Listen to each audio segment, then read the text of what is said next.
Hello and welcome to School Day at NTTBF, hosted by the Library Science Program at Sam Houston State University's College of Education. I'm Amanda Trowbridge. I'm the librarian at Central High School and Keller ISD, and I'm a proud member of the NTTBF Steering Committee.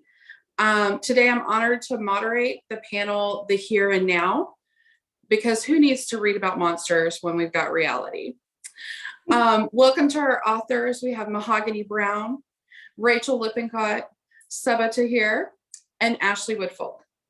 At this time, I'd like to just kind of go around and let you all introduce your book to us and tell us a little bit about it, and then we'll dive right into some questions.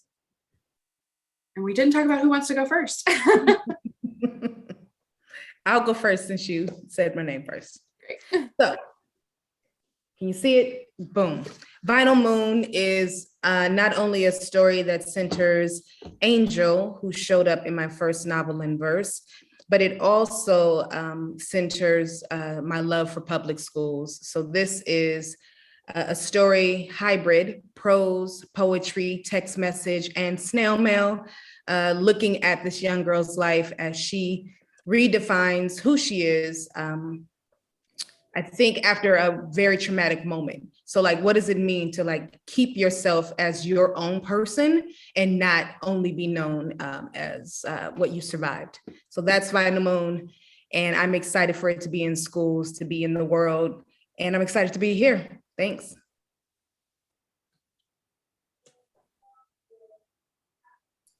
I'll go next, I guess. The book I'm talking about is The Lucky List. It's a story about a girl named Emily whose life is in shambles. The summer before her senior year of high school, she has wrecked things with her boyfriend, Matt. Her best friend is away for the summer. And on top of that, her dad and her are moving out of her childhood home. And while she's packing, she discovers her late mother's summer bucket list and decides to duplicate it with the swoony new girl in town, Blake. So they go on this whirlwind summer of adventures, and Emily discovers more about herself and heals from grief, and also comes to terms with her sexuality. So I'm super excited to be talking about this book today and super excited to be here. I can go next. I don't have a copy of my book because I'm out of town right now, but my next novel is called, there it is, Nothing Burns as Bright as You. It is a story that takes place over the course of a single day, but it is interspersed with flashbacks. It's about two queer Black girls. They do not have names, and it's written in the second person. So it's about this single day where they set a fire and their relationship kind of spirals out of control. But what you sort of learn as you read the book is that their relationship has always been kind of toxic and untenable. But this is the day that sort of everything collides, and yeah, they are sort of forced to reckon with what they mean to each other, and that they may not be the best thing for each other, even though they care very deeply about each other. And it is also written in verse. I now want everyone's book. My book is All My Rage. You can see it kind of, I'm like trying to, like right there. There we go. All My Rage is set in the Mojave Desert. It's about two high school seniors named Noor and Salahuddin.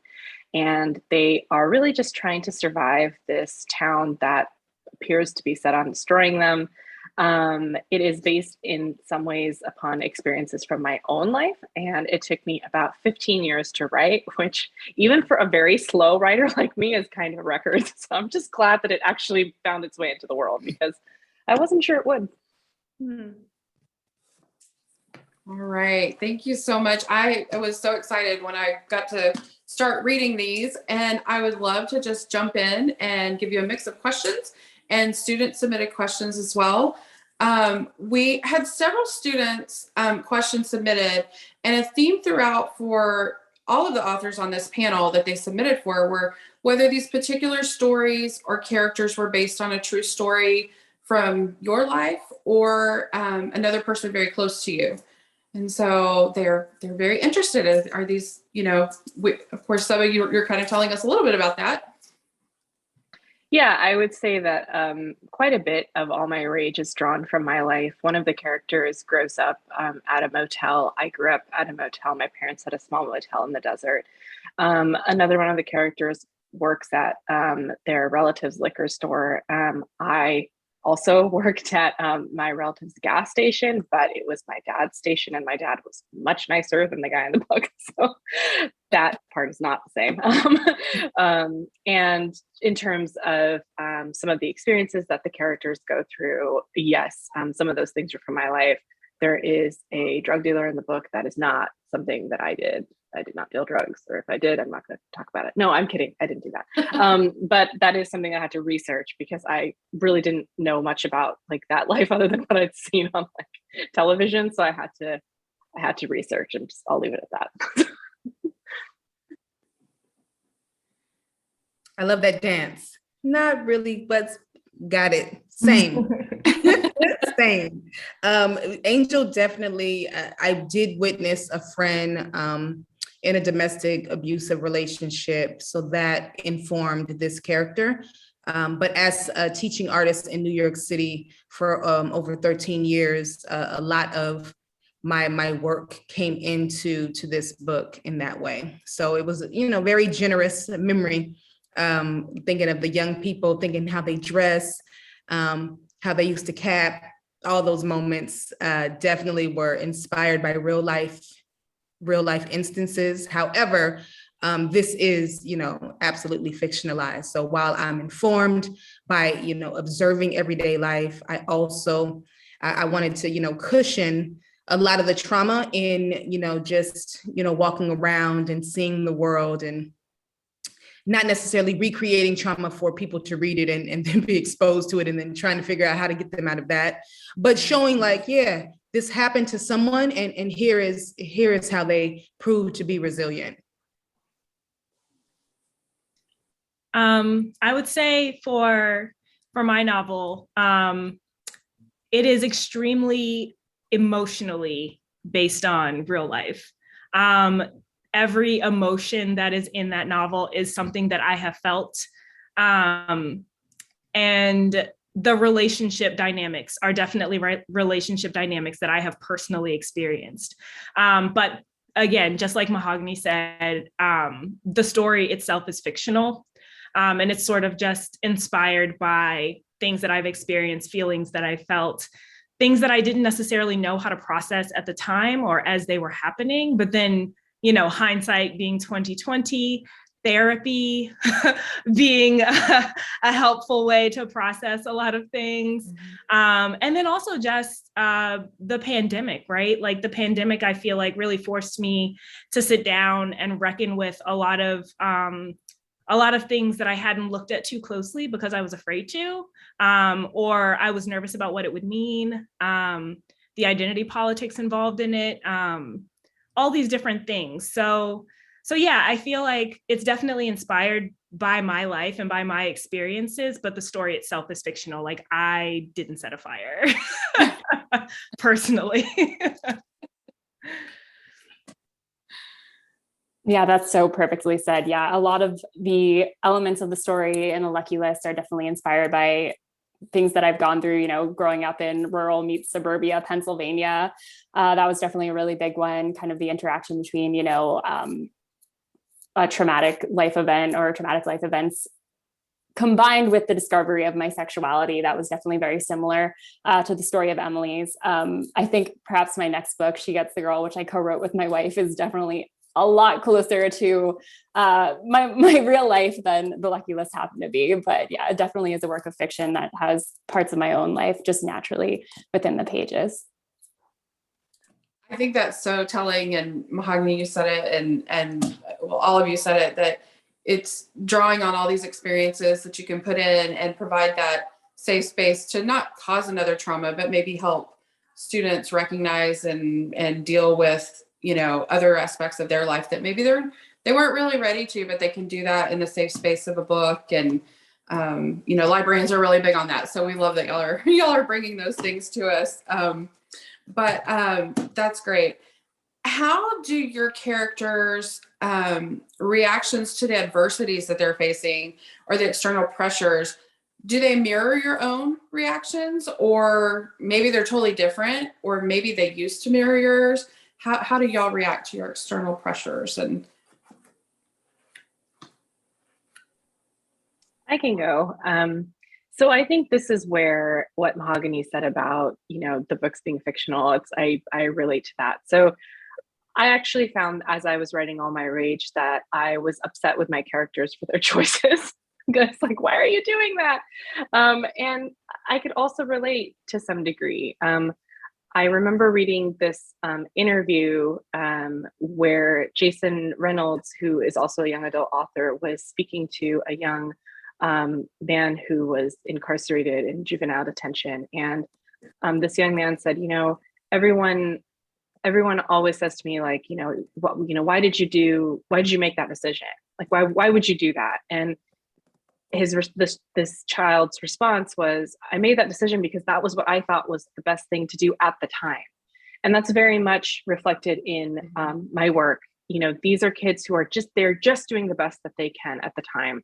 They're not evil. They're not bad people. They're making the best decision they are capable of making with the knowledge and the life experience that they have. They then learn from those decisions. And I feel like we don't necessarily let young people do that. We don't let them learn from their mistakes. Their mistakes are so public that they just get pilloried for them. And that's really awful. And so a big part of this book for me was to allow these characters to make their mistakes and then to learn from them and maybe to do better in the future,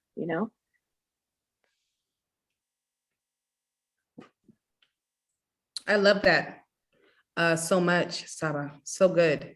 I think that the way in which Angel is closest to me or mirrors my own ways is how she finds solace and safety in books. That was definitely my vibe as a kid growing up.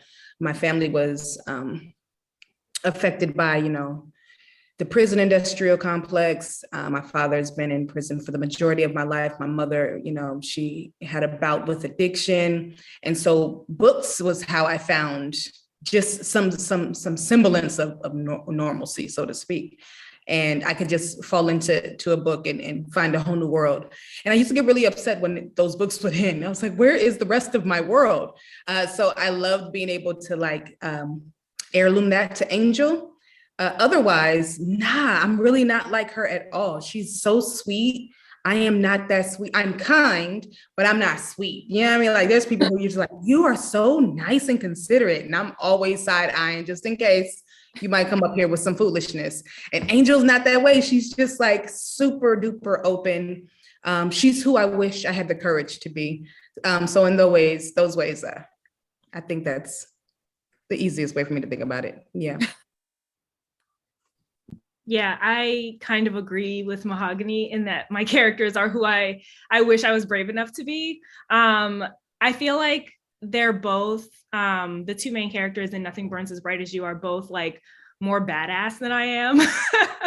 Like they say the things that I thought, but like didn't have the balls to say. And they do the things that I thought about doing, but would never actually like carry out.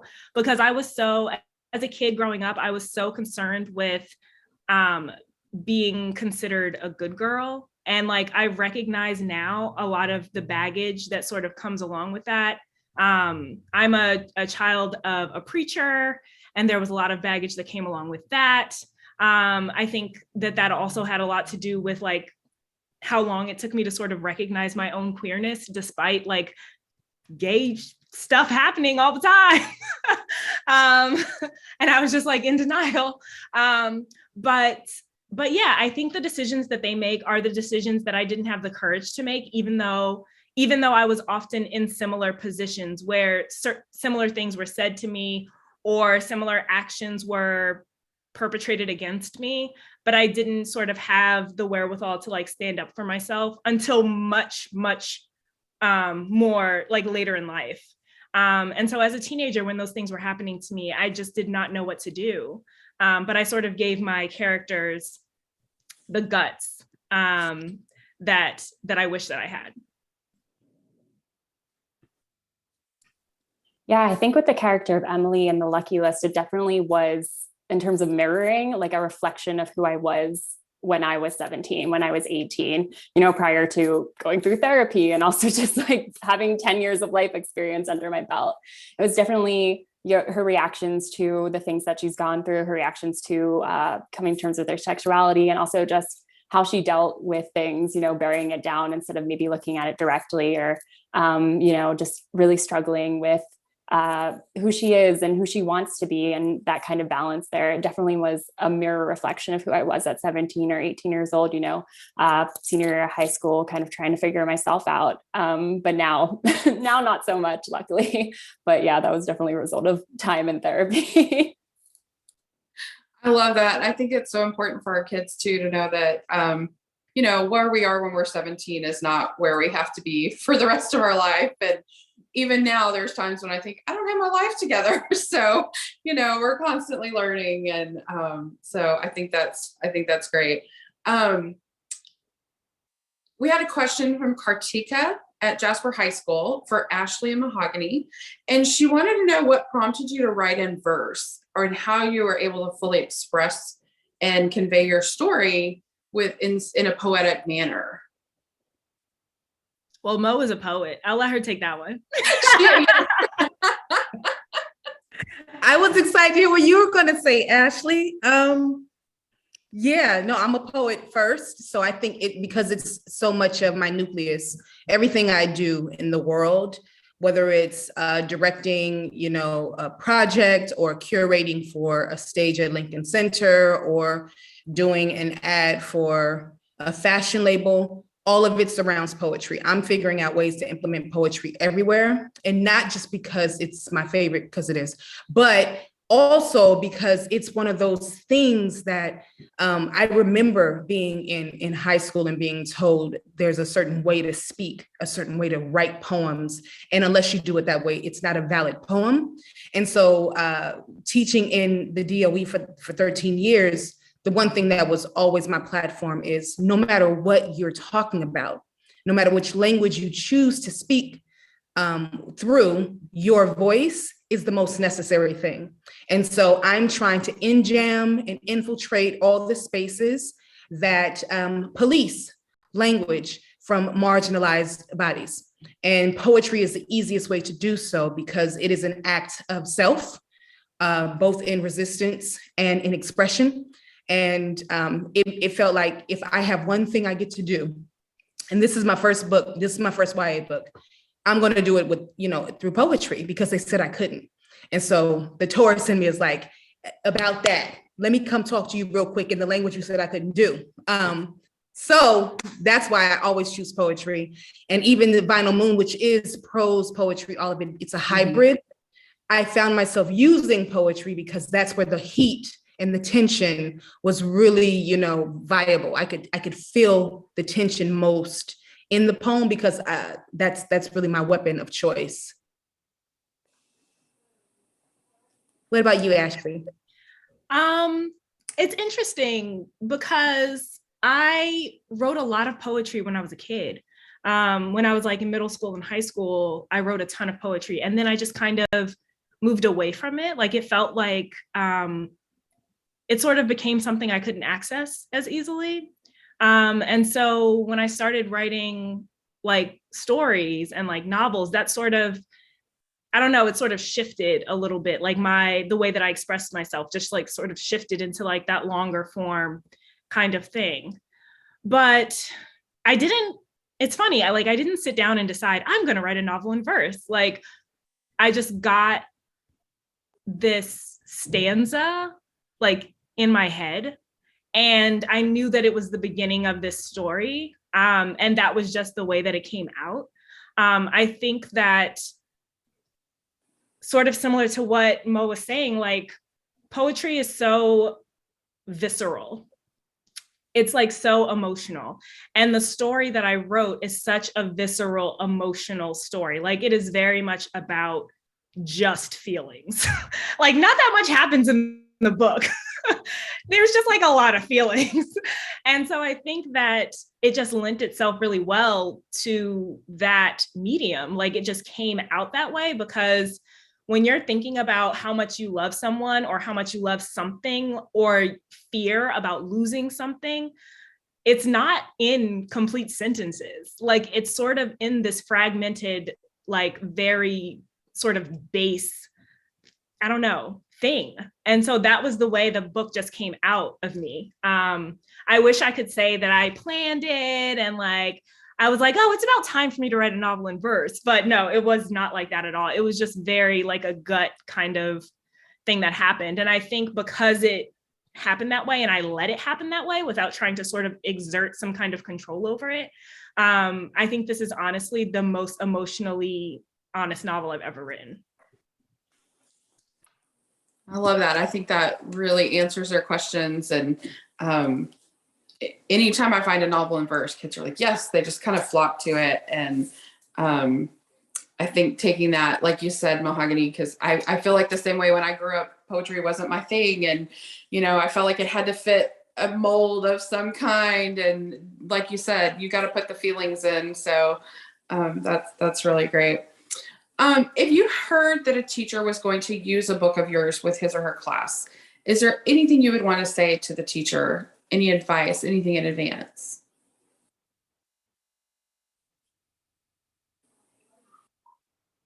I will say, while y'all are thinking about that, I did enjoy, and that in this book right here, I love the fact that you had a kind of a content warning at the beginning for your readers. And I think, you know, Mahogany kind of spoke to this too, of like, the books can provide something for our readers in a safe space for them to learn things, but you also don't want to cause any other traumas. And, but I like that. So, but how would you, was there anything you would say to teachers that were going to use this book in their class? I don't think that I have the right really to say anything to a teacher. Like, to me, I'm like, the fact that you would be using this book in your class is such a gift. Like, thank you. That's really all I would want to say. If I was like forced to, like, I don't know, if you poked me with a fork and said you must say something to a teacher, I would maybe say, just please make sure you read that content warning at the beginning. It's really important. There are probably children who maybe won't know how to say that there are parts of this book where they're going to have to put it down.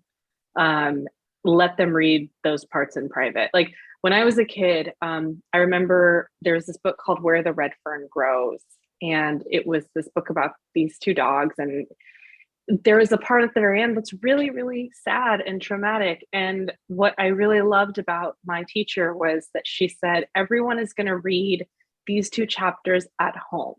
And you can read it if you're a parent, if you feel comfortable reading it with your parent, or you can read it by yourself. But I don't want us to have to read it in class because some people get really upset. And she didn't want other kids like mocking, you know, the children who would cry like me. And I thought that was really lovely. And so that would be all. But I'm honestly really sure that anyone who would pick up this book, read it, and say, I'm going to use this in my class would probably know that. So.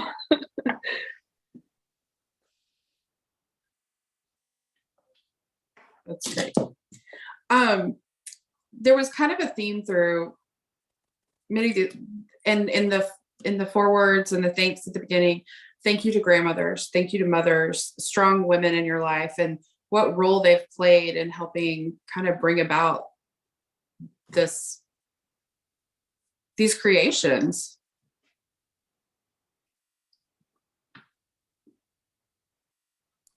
Yeah, I think that was a really big part of the Lucky List because there is this exploration of grief at the loss of her mother and the experience of that, losing her mom at a really pivotal point in her life, you know, her freshman year of high school, which is really big. And it's a really big moment for her. And it's really at this point, high school is such a huge time of self-discovery, and you grow so much over the course of those 4 years to not have that core person in your life. That was really big, especially because my mom, who's a single mother, it was my rock in terms of coming to terms with my sexuality and coming to terms with who I am. And to this day, she still is. So yeah, I even dedicated the book to her, as you're mentioning, as you were bringing up the forwards. So I think it was just really big to me to kind of I guess in a lot of my stories, to kind of express the importance of that relationship and, really the depth of a mother's love and the importance of it for me, and also for the character of Emily in this and what that kind of means for her. So yeah, really important. I think especially in the Black community, and especially I can speak specifically towards my family, it was very much matrilineal. And my grandmother was a huge influence in my life. And my mother remains a huge influence in my life. And so I have characters, the main character in my novel, her mother, she's super, super close to her. And her mother is the only person other than her love interest who sees her clearly. And her grandmother is the only person other than her love interest who listens to literally everything that she says. And that was very similar to my experience when I was growing up. Like I could tell my mother and my grandmother anything. And they were always super accepting, even when they were telling me about myself, like they were still, at the end of the day, they understood me and they loved me through everything. So that's why those are really important in my novel.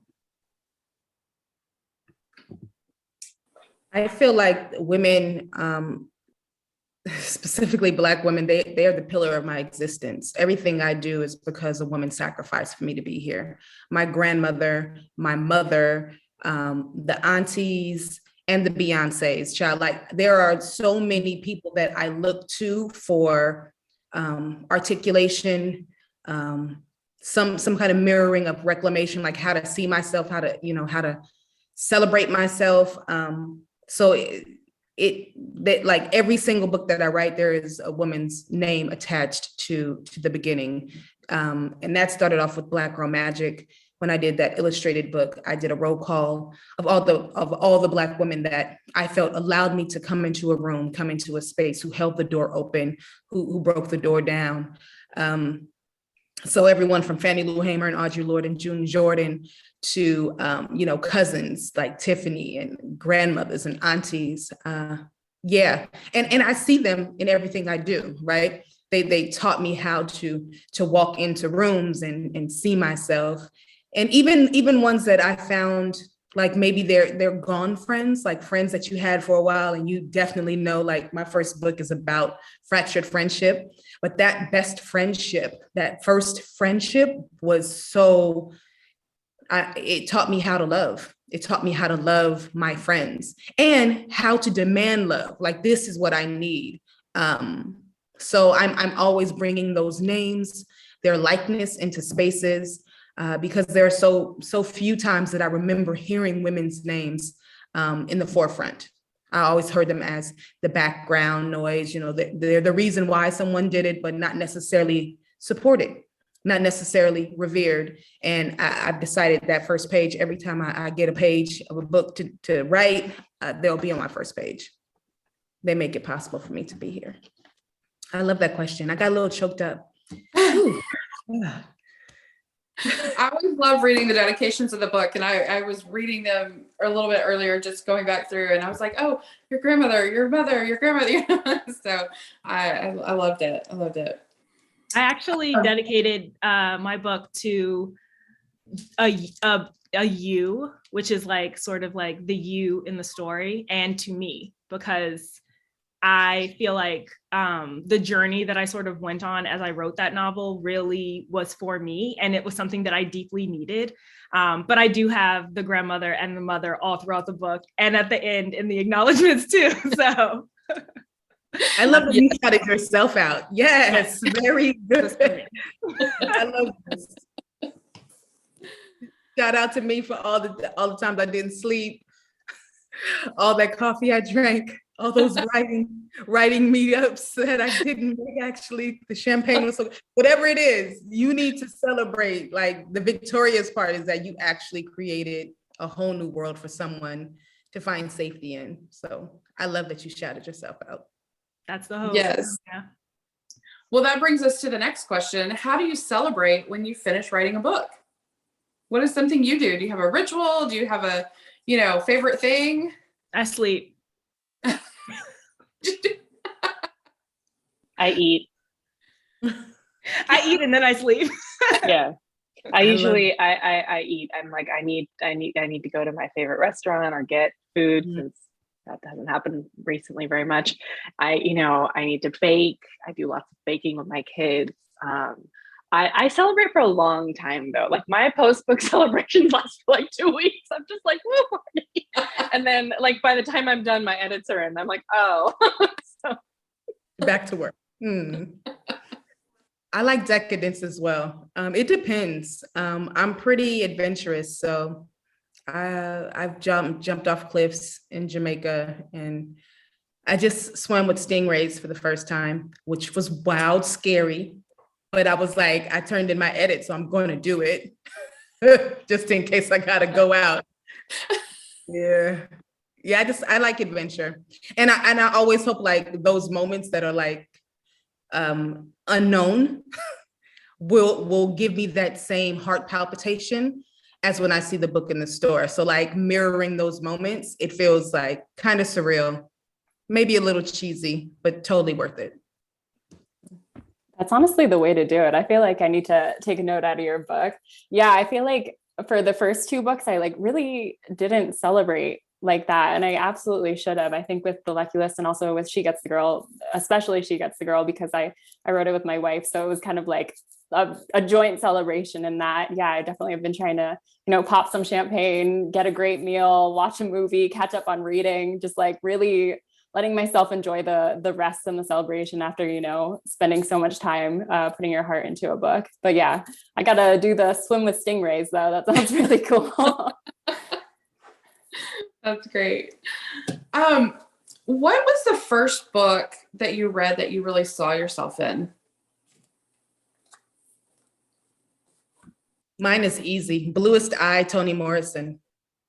That was my first time seeing myself. And this is after like falling head over heels in love with everything Beverly Clearly, Judy Blume, Babysitter's Club, Christopher Pike, Sweet Valley High. I was there, okay? I stole books from the library. Shout out to the librarians. Y'all are blessed, blessed beings.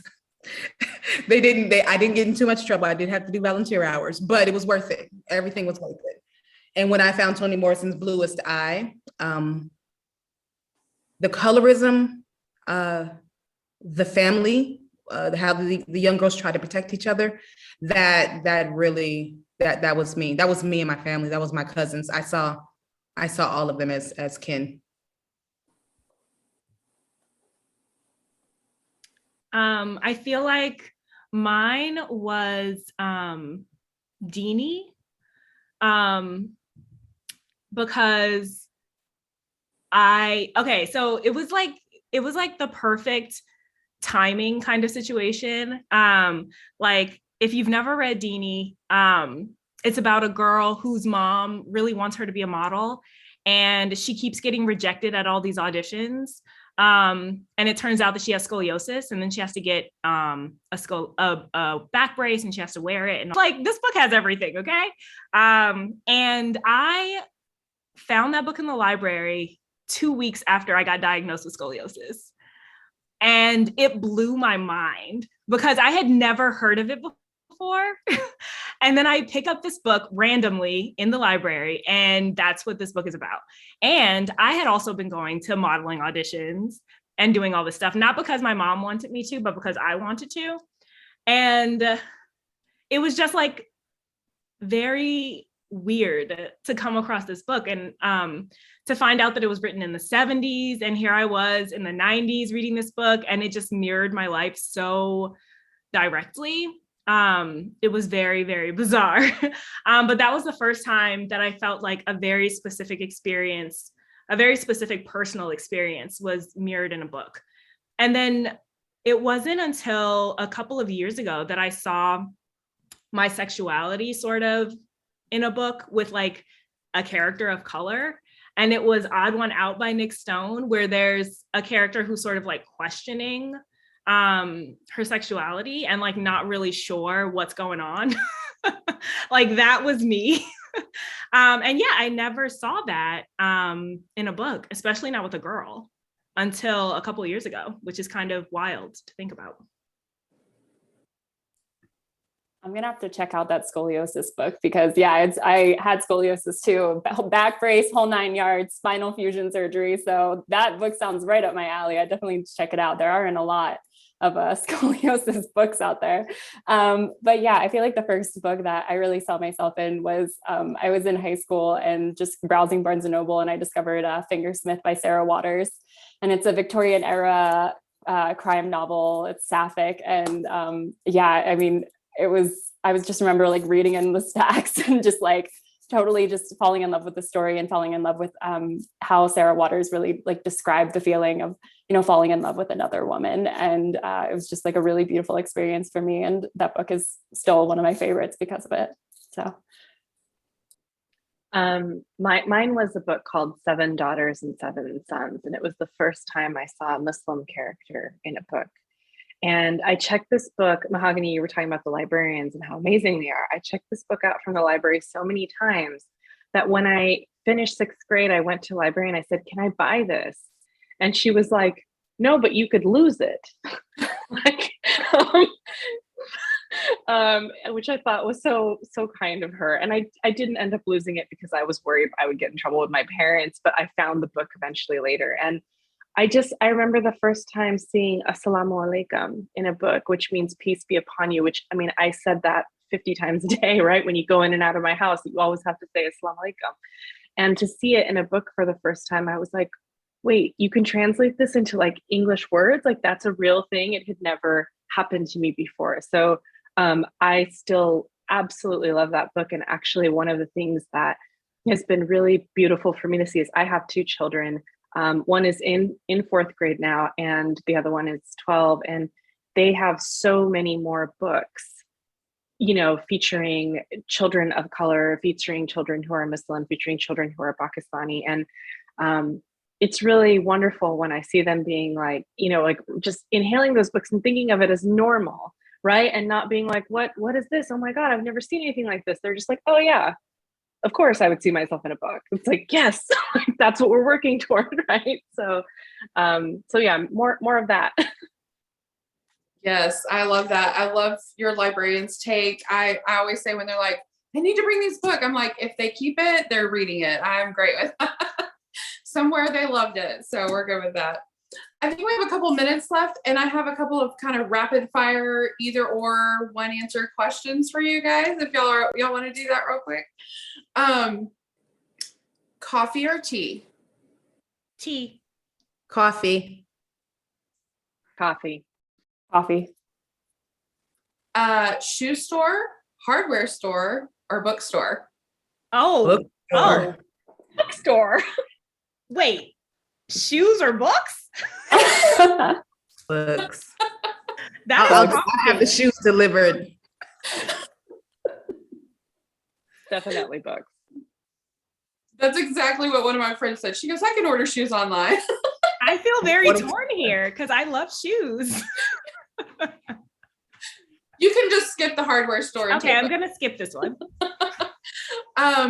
Always an hour early or constantly 20 minutes late?